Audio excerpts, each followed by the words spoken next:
Pozdrav mali ambasador, evo nas opet u jednoj novoj epizodi. Ovaj put ćemo govoriti o naučnim dostignućima u Sjedinjenim Američkim Državama.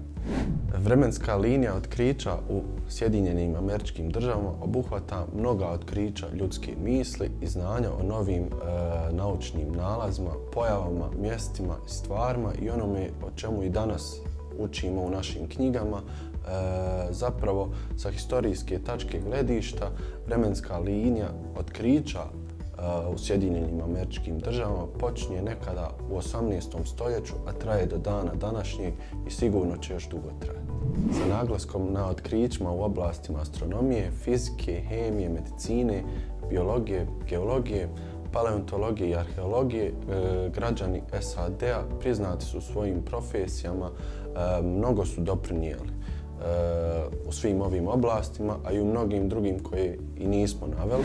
Jedan od značajnih otkrića vezan je za paleontologiju, počevši od 1877. godine, nekada završavajući sva ta istraživanja 20 godina poslije, bili su intenzivno razdoblje nekoliko ekspedicija širom Sjeverne Amerike u potrazi za otkrivanjem i identificiranjem i pronalaženjem prije svega novih vrsta fosila dinosaurusa. Ukupno velikim naporima rezultiralo je to otkrićem 142 vrste dinosaurusa. Osnivanjem Nacionalne uprave za vazduhoplovstvo i svemir, ili nama još poznatije kao NASA, 1958. godine, vizija i kontinuirano zalaganje Sjedinjenih Američkih Država u pronalaženju vanzemaljskih ili astronomskih otkrića pomoglo je svijetu da bolje razumije sunčev sistem u kojem se nalazimo, a i sam svemir. Kao jedan od primjera možemo navesti ekspediciju 2008. godine.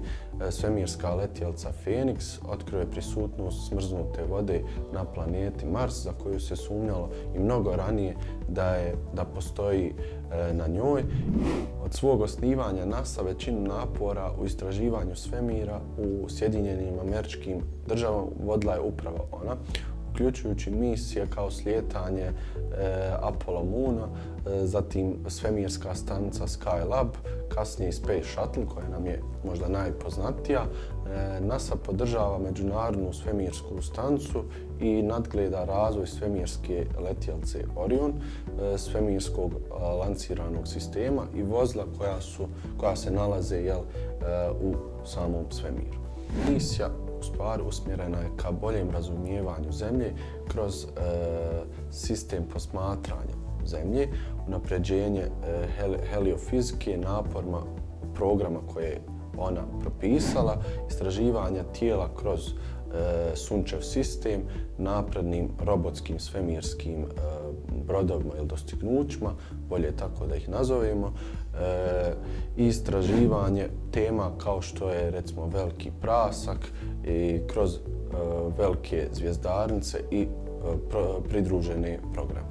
Nakon što je 29. jula 1958. godine Eisenhower potpisao nacionalni zakon o vazduhoplovstvu i svemiru, uprava NASA naslijedila je raniji program sa ukupno 8.000 zaposlenih i budžetom godišnjih od preko 100 miliona američkih dolara.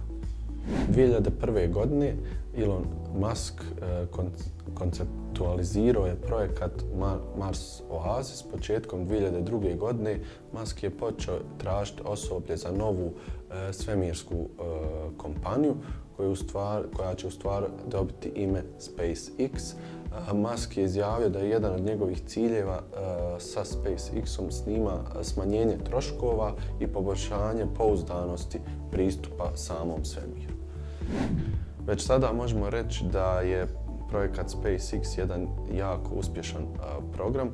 Prvu privatnu financiranu raketu sa tečnim gorivom koja je dospjela u orbitu, zatim prva privatna kompanija koja je uspješno lansirala, orbitirala i obnovila svemirsku letjelicu, prva privatna kompanija koja je uspjela i poslala međunarodnu svemirsku stanicu 2012. godine i prvo vertikalno polijetanje i vertikalno pogonsko slijetanje za orbitalnu raketu. To je se desilo 2015. godine, a čekamo i nova dostignuća koja vjerovatno u skorijoj budućnosti će se desiti. Na prostoru Kalifornije, odnosno njenom zaljevskom dijelu, u blizini San Francisca, smjestila se Silicijska dolina ili Silicon Valley. Naziv ove doline ili Silicijska dolina nastoje zbog velikog broja kompanija visoke tehnologije koja dolazi od, naravno, hemijskog elementa silicija, čiji je osnov se koristi za izradu čipova. Danas je Silicijska dolina područje sa najvišom koncentracijom važnih visokotehnoloških high-tech kompanija u svijetu, te su neke od svjetskih najpoznatijih smještene upravo ovdje. Komparativne prednosti doline su velik broj visoko obrazovanih inženjera, inovatora i ulagača u razvoj ovih proizvoda.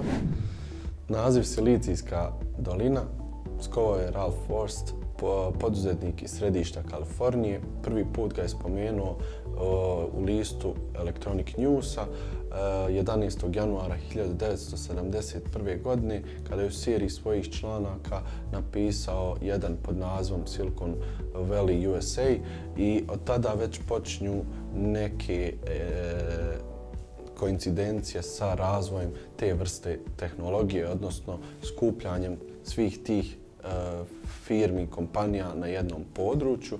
Upravo to područje u Kaliforniji se nekada izvalo, ali imalo potpuno drugačiju namjenu, jer su tu bili voćnjaci, a sada su ih zamijenili kompanije koje se bave ovom tehnologijom.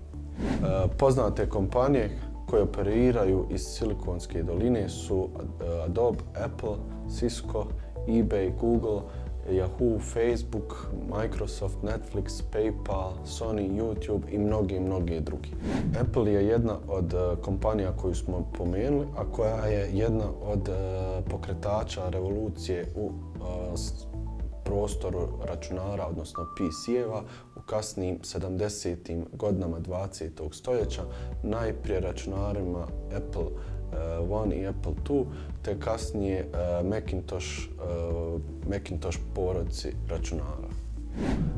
Naučna dostignuća ne mogu proći bez samih naučnika, pa prema tome moramo neke ispomenuti. Neki od najpoznatijih američkih naučnika su Charles Bachman, poznat po radu na bazama podataka, Kim Eric Drexel, poznat po popularizaciji potencijalne molekularne tehnologije,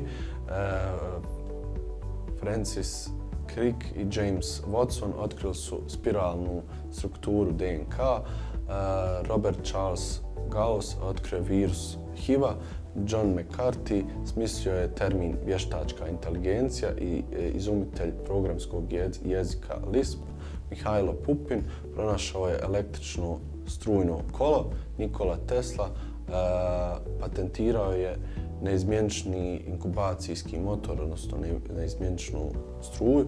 Ken Thompson poznat je po svom Unix operativnom sistemu, i to su samo neki od mnogih naučnika i istraživača koji su do sada imali jako velike rezultate. O naučnim dostignućima se može pričati još jako mnogo. Ovo su bili samo neki od njih. Završavamo sa ovom epizodom i vidimo se u nekoj narednoj.